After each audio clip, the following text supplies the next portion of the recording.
Alala ko bigla, alam ko na yung trigger point ko, yung turning point ko kung kailan ako nagbago ng ugali. Yung muntik ako magsuto kay Ken.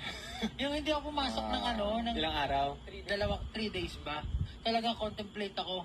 Man, tas hanggang ngayon kinakahiya ako na nag-action ako ng gano'n, nag-isip ako ng gano'n. Kahit ako din naman. Na pero sabi ko, petty, sobrang petty. Sobrang petty. Bata, parang pwedeng pag-usapan. Dahil sa face mist. Dahil sa face. Mahirap pa kasi tayo nun. Mahirap pa tayo nun. Pero ngayon, buli kayo, bili ka.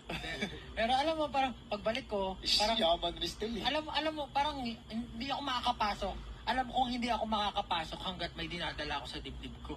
Kaya hindi ako pumasok ng ilang araw. Daghan pa kami ni Pablo yun hanggang eh. sa mga, oo, di ba? Kinabukasan Pagbalik ka sa, Sorry. pagbalik ka sa office, nabasok, men, sorry. Kasag, buhay na. Sabi sa akin ni Pablo, still,